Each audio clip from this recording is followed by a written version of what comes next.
Hey, blessed morning, Grateful Gas family. Welcome back to the Grateful Gas Sports Huddle.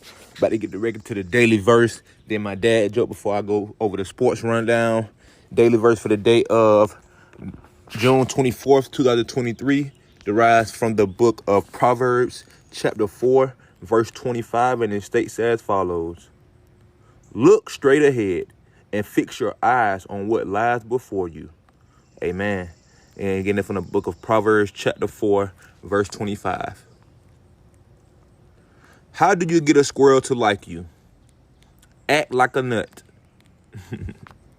That's my dad joke. Ladies and gentlemen, man, like I said, if y'all tuned in for the Sports Huddle, the NBA draft episode on Thursday, I went over the first round, pick by pick, number 1 through 30. And then I'll be going over the second round today, the second round draftees. And then I'll be going over the College Baseball World Series update, WNBA, Major League Baseball update, and NFL offseason news if there's any. Alrighty. So starting with the College Baseball World Series, the LSU Tigers took a 1-0 game series lead in the College World Series. That was LSU won in 11 innings. They played extra innings. LSU won 2-0. So game 2 will be tonight at 7 p.m. on ESPN. Game 2 will be tonight again. Best out of 5 series. So if LSU wins 2 more games, they'll win. And if Florida take it to game 5, if Florida wins tonight, they'll force a game 4. But if LSU wins tonight, only games 3 and 4 will probably be played. So we shall see. But stay tuned. And again, I'm just happy whatever team wins just because they represent the SEC. And again, this is another sports. This is another sport category that we get to be a part of, and having 2 SEC teams battle for a championship. So we don't just do it in football, we do it in baseball too. So shout out to LSU and shout out to Florida. Alrighty, moving on to the NBA draft round 2 update. NBA draft round 2. See who got drafted, who didn't, things of that nature. So let me hit here. Alrighty. So round 2 kicked off with the Charlotte Hornets. The Charlotte Hornets drafted James Nagy. The next pick, number 32, was Jalen Pickett from Penn State. From the Indiana Pacers selected him. The 33rd pick was from the Minnesota Timberwolves. They selected Leonard Miller, a small forward from Canada. Number 34 pick was with the Charlotte Hornets. They selected Kobe Jones, the shooting guard out of Xavier. Number 35 pick was the Boston Celtics. They picked Julian Phillips out of Tennessee, small forward. Then at number 36, we had the Orlando Magic pick. They selected Andre Jackson Jr. out of UConn, shooting guard. Number 37 pick was from Oklahoma City Thunder. They selected Hunter Tyson from Clemson, small forward. Number 38 pick belonged to the Sacramento Kings. They selected Jordan Wash from Arkansas, small forward. Then at number 39, we had the Charlotte Hornets select again. They selected Muhammad Gaye, power forward from Washington State. Then we had number 40, the Denver Nuggets selected Maxwell Lewis from Pepperdine. He was a small forward. Then we had the Charlotte Hornets select again. The Charlotte Hornets had a lot of selections, so hopefully they'll be a much better team this season coming up because they got a lot of picks. But they sorry, man. The Charlotte Hornets selected Amari Bailey, a point guard out of UCLA. Then the Washington Wizards selected Tristan Vucevic, power forward from Serbia. Then the Trailblazers picked at number 43. They selected Rayan Rupert, a shooting guard from France. Then the San Antonio Spurs picked at number 44. They selected Sidi Sissoko, a shooting guard out of France. Then at number 45, the Minnesota Timberwolves selected Gregory Jackson II, a power forward from South Carolina. At number 46, the Atlanta Hawks, my Atlanta Hawks, selected Seth Lundy, a shooting guard out of Penn State. So I love the fact that we went guard play with both of our picks, to bring some shooters to the team, to be able to bring some length, defensive-minded guys, all that type of stuff. So I'm looking forward to see what Lundy brings to the table. what Kobe Buffkin brings to the table. We drafted a couple of individuals, undrafted free agents. We drafted one gentleman from NC State who I had my eyes on this year from this past season, and I told my buddies that he would go to the NBA. He didn't get drafted, but he did sign a 10-day contract with the Atlanta Hawks, and his name is Jarkel Joyner. That's a point guard from NC State. I like his game. Like I said, I've seen him play a few times this year. He definitely impressed me. So obviously he impressed some scouts from the workouts for the Atlanta Hawks organization. So hopefully he performs pretty good this summer in the summer league. I will be tuning in. Summer league gonna be fire. So make sure y'all tune in this summer for that.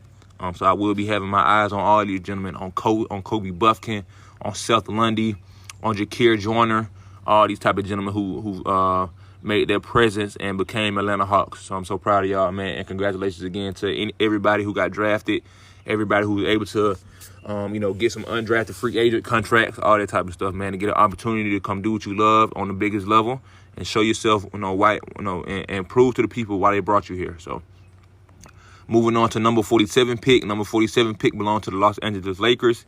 They selected Mojave King from New Zealand, a shooting guard. Then number 48 pick belonged to the LA Clippers. They selected Jordan Miller, Bucket. Jordan Miller from Miami. I remember bro Bucket. I remember him playing this past NCAA tournament. So yeah, that was a pretty good pick for them.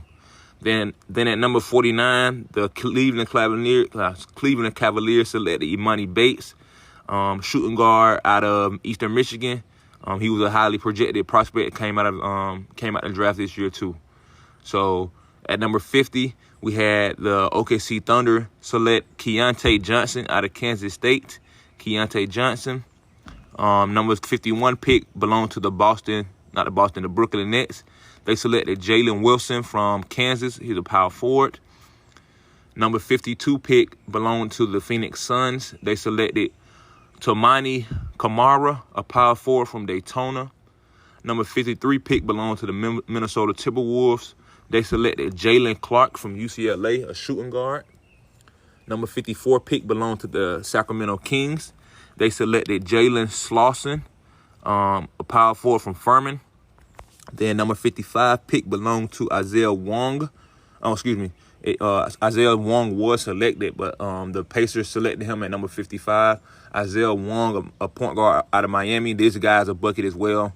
I remember seeing him play in the NCAA tournament this past winter as well. He was definitely a great player for the Miami team. So I think he's definitely going to transition well as a point guard for the Indiana Pacers. Then we had the Memphis Grizzlies select at 56 Tariq Berovic, a power forward from Turkey. Then we had number 57 from the Washington Wizards. They selected Tracy Jackson Davis from Indiana, power forward. And then with the last pick of the 2023 NBA draft, the Milwaukee Bucks selected Chris Livingston from Kentucky, a small forward out of Kentucky, Chris Livingston. So, they'll probably be looking to add that void because Chris Middleton, he opted out of his contract and he's going to be a free agent this year. So, maybe they're looking to be able to replace a small forward for him. Alrighty. Moving on to the WNBA recap from this week. WNBA games from this week. Friday games, we had the New York Liberty defeat the Atlanta Dream 110-80. We had the LA Sparks defeat the Dallas Wings 76-74.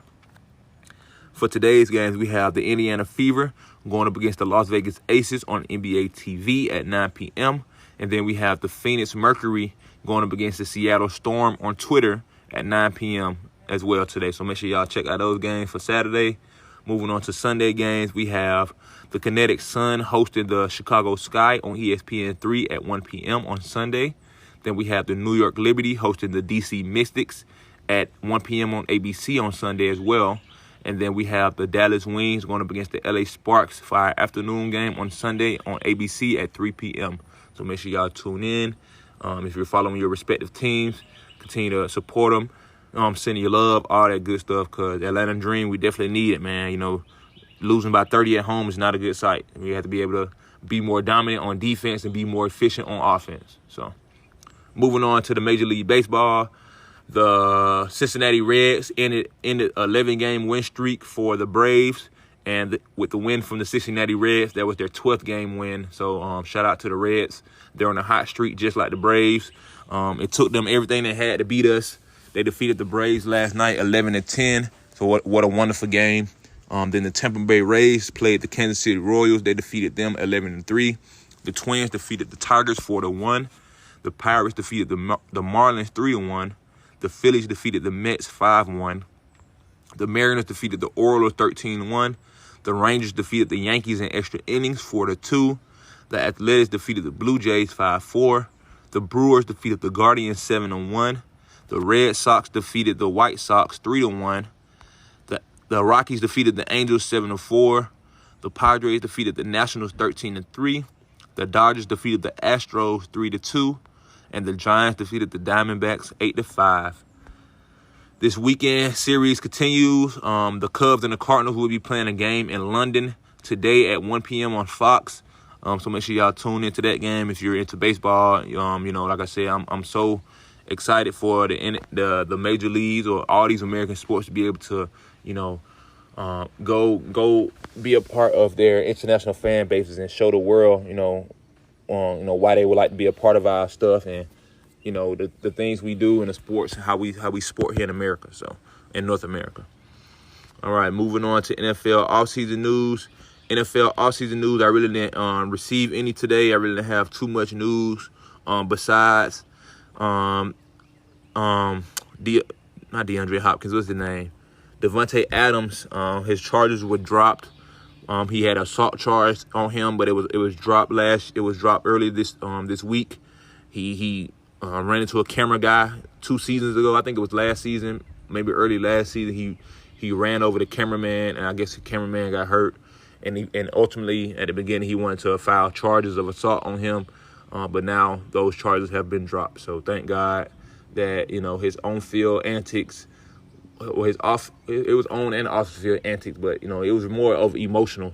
The guy, he was just storming the tunnel, and the cameraman just happened to be in that area, and he ran him over, kind of thing. So I'm just glad both parties are okay, and both parties came to terms with the actions that took place that day, and that everybody was, ultimately, satisfied with the decisions that were made. So congratulations. All right, Grateful Gab family, make sure y'all like, comment, subscribe. All major podcast platforms, Amazon Music, Apple Podcasts, Google Podcasts, Spotify. Appreciate y'all love and support. Make sure y'all tune in tomorrow for Grateful Gab Talk. I might have family day. Stay tuned, but I appreciate the love and support. Y'all have a blessed day, and I'll see y'all around. Until next time, peace.